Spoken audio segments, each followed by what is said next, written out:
தமிழக சட்டப்பேரவை தேர்தலில் அதிமுக திமுக சார்பில் போட்டியிடும் வேட்பாளர்கள் தொடர்ந்து மாற்றப்பட்டு வருகின்றனர்.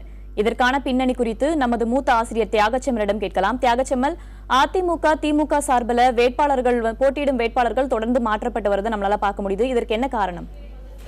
வேதவள்ளி, இரண்டு காரணங்களை நாம் முக்கியமாக பார்க்கலாம். ஒரு பிரதான காரணம், கடந்த பல 5 ஆண்டு தேர்தலுக்கு பிறகு இந்த முறைதான் திமுக அதிமுக ஆகிய இந்த இரு பிரதான கட்சிகளும் சரியாக 176 இடங்களில் நேரடி போட்டியில் இறங்கியிருக்கிறார்கள்.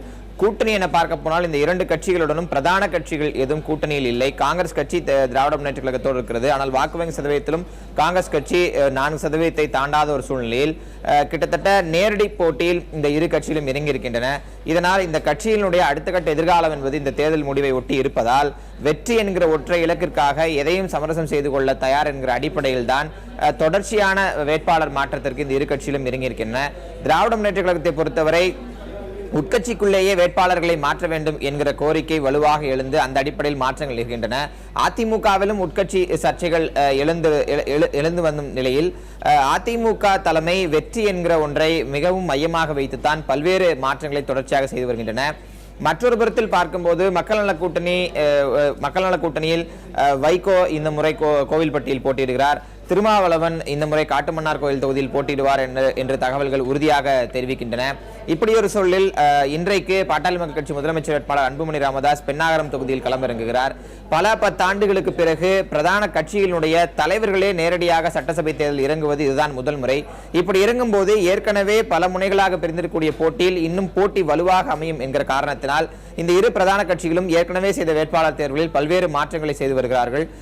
வெற்றி பெறக்கூடிய வேட்பாளருக்கான அந்த வாய்ப்பை அதிகரிக்கக்கூடிய நபர்களை மீண்டும் மீண்டும் மாற்றுவது என்கிற அடிப்படையில் தான் இந்த மாற்றங்கள் நிகழ்ந்து வருகின்றன. வேதவள்ளி, செம்மல், வேட்பாளர் பட்டியலின் மாற்றம் பின்னணி குறித்து சொன்னீங்க. நீங்க இணைப்பிலே இருங்க, நாம தொடர்ந்து பேசலாம். அதற்கு முன்பாக திமுகவில் ஏற்கனவே அறிவிக்கப்பட்ட வேட்பாளர்களை மாற்ற கோரி நேற்றும் போராட்டம் நடைபெற்றிருக்கிறது. அதிருப்தியாளர்களுக்கு பதில் தரும் விதமாக திமுக வேட்பாளர் தேர்வு குழுவில் இடம்பெற்றிருந்த துரைமுருகன் புதிய விளக்கத்தை அளித்திருக்கிறார். அதனை பார்க்கலாம். திமுகவில் வேட்பாளர் பட்டியல் வெளியானது முதலே தமிழகத்தின் பல்வேறு இடங்களில் வேட்பாளர்களை மாற்றக்கோரி அக்கட்சியினர் தொடர்ந்து போராட்டத்தில் ஈடுபட்டுள்ளனர். பாளையங்கோட்டை, விருத்தாச்சலம், சீர்காழி, நாகை ஆகிய தொகுதிகளுக்கு அறிவிக்கப்பட்ட வேட்பாளர்களை மாற்ற வேண்டும் என்ற கோரிக்கை அக்கட்சியினரிடையே எழுந்துள்ளது. 3 தேர்தலாகவே கூட்டணி கூப்பிட்டாங்க. இந்த முறை எங்களுக்கு தாய் கழகத்துக்கே வேட்பாளர் அறிவிப்பாங்க எதிர்பார்க்கலாம். ஆனால் அறிவித்தாங்க, வேற மாவட்டத்தில் அறிவிச்சிருக்காங்க. தொகுதி மக்கள் ரொம்ப வருத்தத்தில் இருக்காங்க. ஓட்டு போடுறதா போட வேண்டாமாங்கிற கேள்விக்குறியா இருக்காங்க.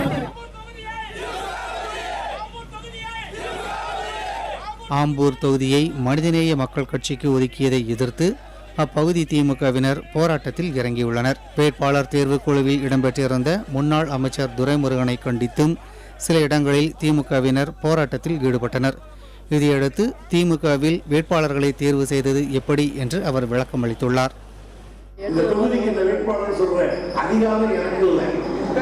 தளபதியும் தலைவர் சொல்றதுக்கு நான்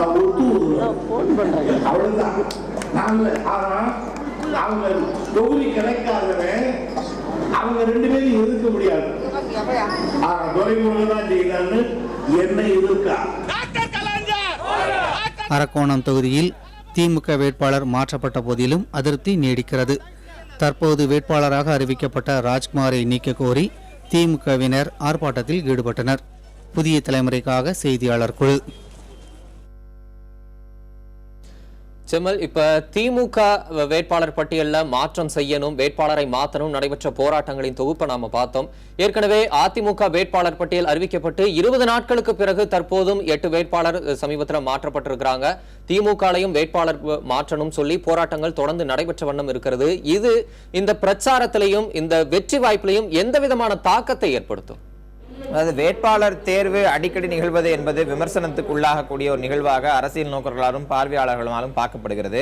ஆனால் கட்சி தலைமைகள் தொண்டர்களின் கருத்துக்களை பிரதிபலிக்கும் விதமாக இந்த வேட்பாளர் மாற்றங்களை செய்கிறார்கள் என்று ஒரு பார்வையும் இருக்கிறது. ஏனெனில் வெற்றி வாய்ப்புள்ள நபர் யார் என்பது கட்சி வலுவான கட்சியாக இருந்தாலும் உள்ளூர் செல்வாக்குடையவர்கள் நிச்சயம் வெற்றி பெறுவார்கள் என்ற நம்பிக்கை ஏற்படுத்தக்கூடியவர்கள் என்று சிலர் இருப்பார்கள்.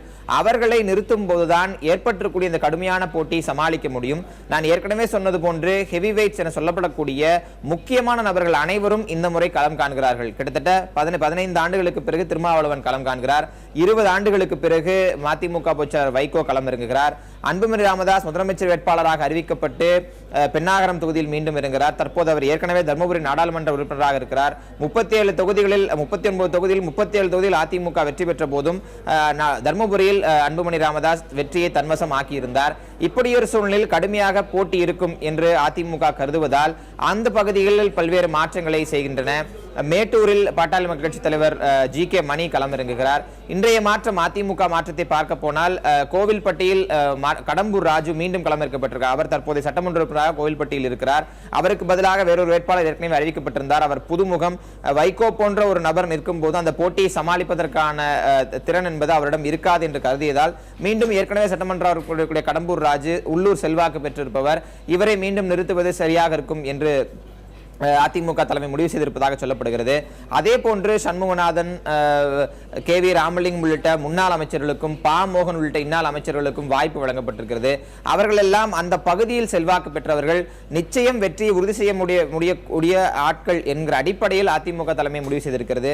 திராவிட முன்னேற்ற கழகத்தை பொறுத்தவரையும் அந்த நெருக்கடி இருக்கிறது. நிச்சயம் வெற்றியை தங்கள் வசப்படுத்தக்கூடிய வேட்பாளர்களின் அவசியத்தை கருதிதான் இது போன்ற மாற்றங்கள் நிகழ்கின்றன. தம்பி, கண்டிப்பா செம்மல், 2 பிரதான திராவிட கட்சிகளும் வெற்றியை மட்டுமே குறிக்கோளாக கொண்டு வேட்பாளர் பட்டியலை மாற்றி வருகின்றன. அதன் பின்னணி குறித்த விவரங்களையும் அலசல்களையும் வழங்கியமைக்கு உங்களுக்கு நன்றி.